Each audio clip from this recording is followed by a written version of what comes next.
Okay. I'm about to have a good day. I'm about to have a good day.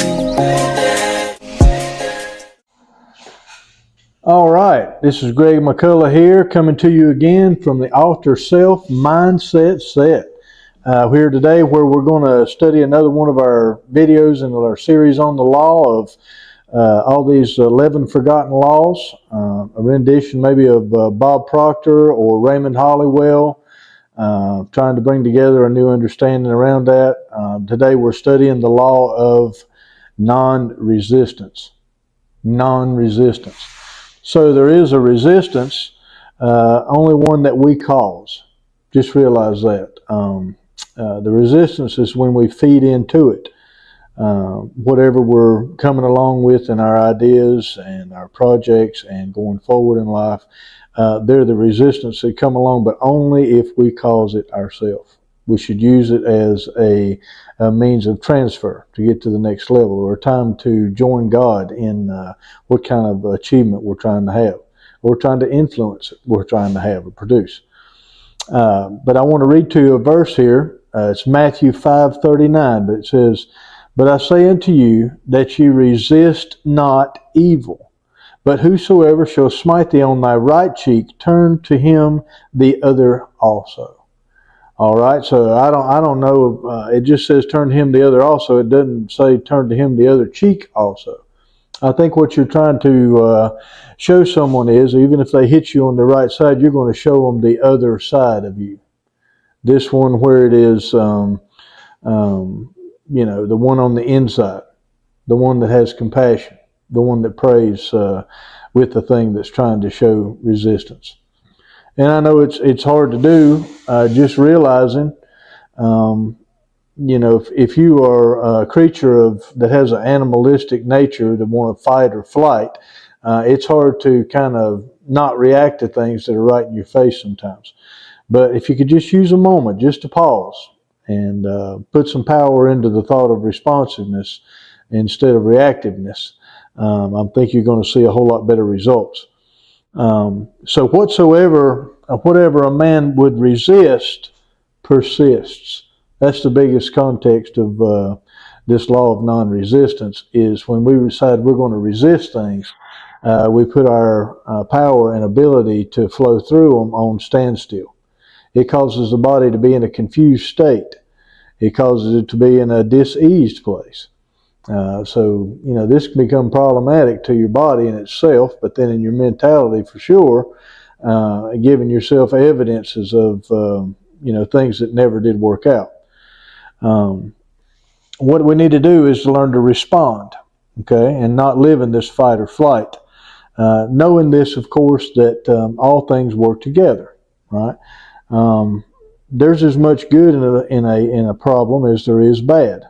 We're not using our perception and our higher faculties to try and figure out how this is working for us instead of against us. Even as a child, I'm watching my grandchild Logan trying to learn to walk, and I've already watched my other one, Braxton, and both of them are walking and doing just about as good as they can be now. But Logan is trying to figure out how to stand up, and you know what he's doing? He's fighting against gravity. He's fighting against gravity. So he's actually working with the law, and he's trying to resist his body and working with harmony and learning to have balance that works with law. So you have to have the resistance. It has to be there. But what causes the body to be in a congested state in our mentality and our physiology is the fact that we give it more power and attention than it deserves. We should say that, yes, it's real, but then at the same time say it doesn't exist because I've learned to work with it. When you master some of these laws, you're going to realize that they're made to work for you as much as they are you seeming to have something that's against you. So realize that's going on. Instead of that, trying to act out of habit and trying to react to things, maybe we should learn to act in responsiveness. Okay, and use our thought process to see how that something's working for us. And I know that's quite a chore, considering all the things that we've been learned up to now and have to get rid of in that idea. And after we go after something, realize if you go into a new adventure, if you take a new idea, or if you're trying to take a new belief or improve yourself in any way at all, realize that's a new adventure. Your body doesn't know how to, try and deal with these new things. It wants to keep you in that comfortable place. It wants to keep you safe. The paradigm wants to kick in. It wants to try and make this match up with somehow that you've acted before, and if it don't, it tells you to run. It tells you to run back to comfort and don't do what you know could help you, or at least take a chance on trying to get some help. So, believe me, that happens all the time to people. But whenever we are going along in life, and we get average, everyday problems coming along, it's how we take them on the chin.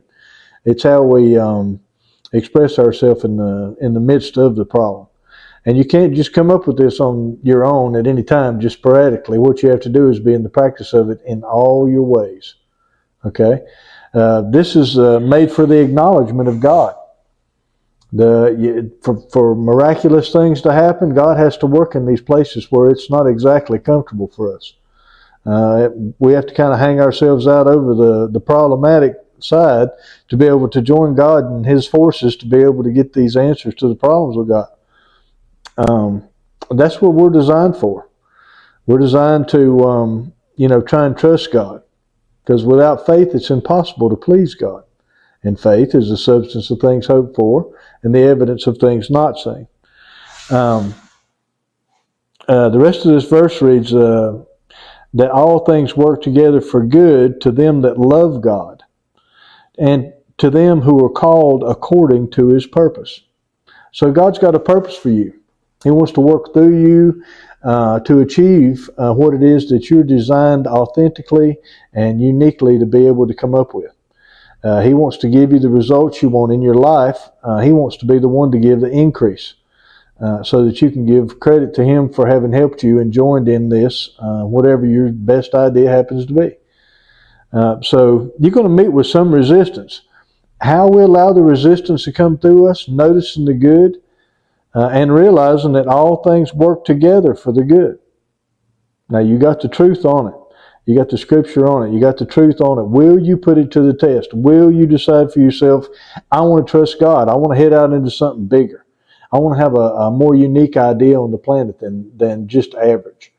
I want to go into deep water. I want to go where it would have to be God that rescues me. When you do this, let me give you a little factoid here.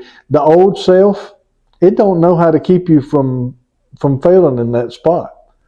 So if you go into it, you go into the thing that you fear, what you're going to find out is there's where is God. And it won't take but a few steps till you realize that He's there in it, and then you give acknowledgement. Many times I've headed into different kind of adventures, and I've shut myself down so many times, or procrastinated in through something. You can't do that. You can't live your life like that and walk in newness. You've got to go for what it is that you're being inspired to do. God will be with you every step of the way, but there are steps involved. So realize when you take a new adventure, you feel like it's the purpose of God for your life, or that you want to go into something that would bring you, more to your life, give you a better quality of life. Realize that's the point where God's going to give you one test after another one to make sure you have foundation. And then when you are in this with God and you have to trust Him and you've seen Him in His performance model, that increases your faith. It makes it easier the next time. It makes it better challenge. It makes it more of an adventure. It builds a greater story. When you do these things, you say, it says in here that you should resist evil. Okay. Thinking about Matthew 5, verse 39, it says, but I say unto you that you resist not evil. Meaning that, there'll be some things that come along that are going to be either temptations or things that are going to try and persuade your opinion. Pay it no attention. Pay it no attention. All you're going to do is make resistance when you do that. It causes you confusion to the whole situation. God's trying to bring you everything it is on a flow state. and realize when you're resisting is when you're fighting against the flow of it, like water traveling downhill. If a log falls in the way, the water will just pool up until finally it finds the path of least resistance, and it will go around the log, and eventually the log will rot and things will keep going, but gravity will still win the day. It's going to little bitty streams, little trickles of water are trying to make it into a creek, and then the creek's trying to make it into a river, and the river is eventually headed toward the ocean. Okay, the process of God is going to find its way, and if it don't find its way through you, it's going to cause issues inside of you.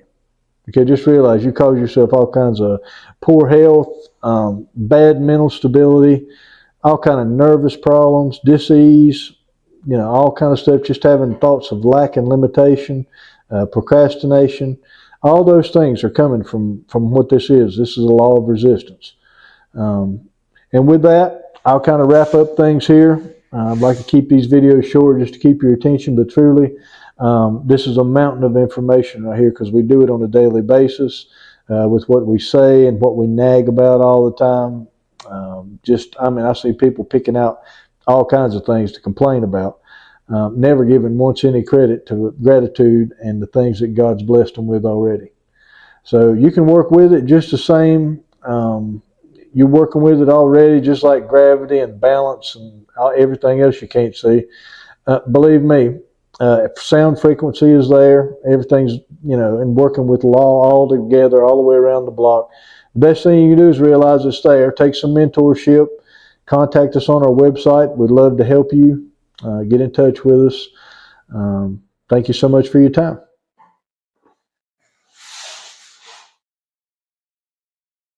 Okay. I'm about to have a good day. I'm about to have a good day.